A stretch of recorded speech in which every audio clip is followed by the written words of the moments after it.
This is Hidden Killers Week in Review. A look back at the most prolific stories of the week. When your credibility's shot, what do you have?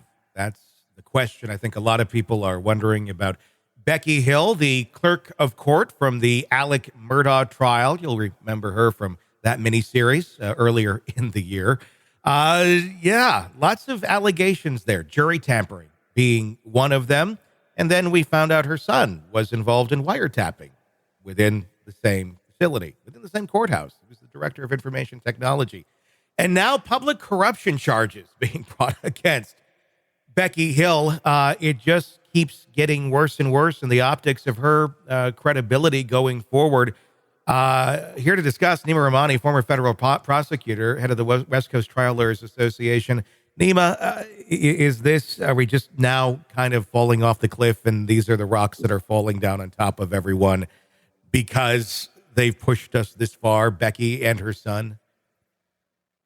Yeah, this is a prosecutor's nightmare. You convict someone, and then because of some third party engaging in some impropriety, you got to start the whole process over, potentially at least.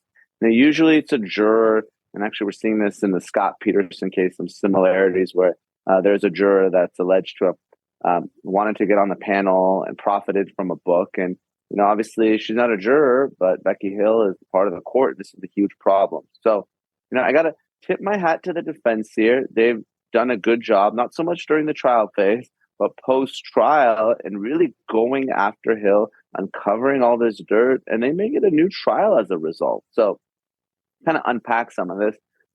Little known fact, in addition to being a former prosecutor for years, I ran the enforcement division of the Ethics Commission here in Los Angeles. So I actually oversaw all the elected officials and high-level government employees of the city of LA. So I know this issue really well. And really what it comes down to, Tony, is you can't profit from your government position. That's just the bottom line. So, the allegations are significant and she's really kind of on her heels. The question is she going to actually testify at this evidentiary hearing, or she may have to plead the fifth because she might be looking at some criminal exposure as well? Yeah, I mean, that's the interesting thing. And if she does have to plead the fifth at that hearing, that's not going to bode very well for her or for the idea that Alec Murdaugh's is just going to sit with the current verdict. It seems like this could really take things downhill. I mean, at the very least, if these public corruption charges do turn out to be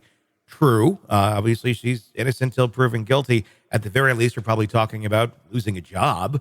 At the very worst, though, could this affect this specific case? I mean, we're talking about allegations of using taxpayer money for personal expenses, including travel, meals, unrelated official duties. Bad, shouldn't be doing those sort of things, but do they relate and would they play a role in determining Alec Murdaugh getting another trial? I think the defense has done a good job tying that all into her wanting to make money off her book and profiting off the case. I mean, that's where it all sort of comes to a head. And look, it may be just another government employee who isn't doing her job, but if this is someone that tried to influence the outcome to make money off it, to sell more copies of a book, that's a problem. I mean, because ultimately, really outside influences can't come into that jury deliberation room. We've talked about it a lot. It's really hard for the defense to say, well, the jury got it wrong. They didn't understand the facts. They didn't understand the law. Usually that doesn't work on appeal or to attack the conviction. But if you're getting outside folks telling you things, and at least the allegations are Becky Hill saying, don't believe Murdaugh wouldn't let the jurors take breaks and that type of thing. And if she's not testifying at that evidentiary hearing to rebut all this, I know she submitted a declaration so far, I think the new judge is going to have to grant that retrial motion. And good for us. We get to go through this whole thing once again. I guess, yes. What sort of arguments is this taken to make? I mean, obviously the defense of Murdaugh has been doing very good at this in terms of amazingly somehow painting this into a picture where, yeah, we really need to have another Alec Murdaugh trial, but that's going to be argued. What are they going to argue? How are they going to argue that, no, this all went okay? This one juror Tess saying this, but everybody else is saying this, and she's a really nice lady, because we hear a lot of that of like, oh, she bakes cookies. She's so like, it doesn't matter. None of that matters. But yeah, how are they gonna try and keep this from snowballing into a new trial? Yeah, it's going to be like a two-pronged defense here. And the first is going to say that none of the defense's allegations are true, right? What that former jurors said, what the current jurors said, that didn't happen. We have affidavits from at least 10 other jurors saying that this isn't true. So that's one way, kind of defend on the merits.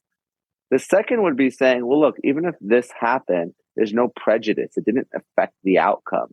The problem is, though, that's going to be challenging because you have one juror who was kicked off, right? Mm-hmm. Who obviously we know even one juror can hang the panel.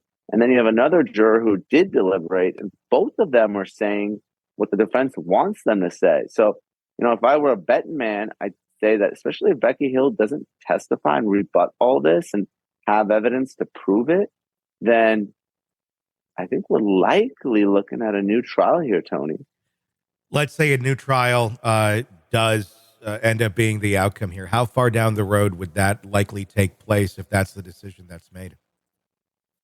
Yeah, I would probably have it later in the year 2024. I mean, the defense has everything they need. They have all the discovery. I think the state's still going to get a conviction because, frankly, Murdaugh's testimony was so bad and so not believable. And I think the evidence was pretty strong that he was at least lying about, the timeline and his whereabouts at the time of the murder and that type of thing. But look, you never know what 12 men and women are going to do who, can't get out of jury duty. So let's, if you're the defense, just living to fight another day is a huge win. I think ultimately, not going to matter.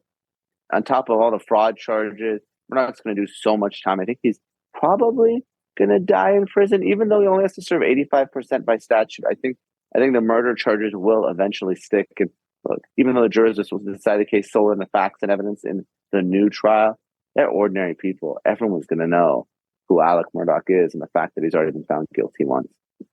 Stranger things have happened. It's going to be another interesting year.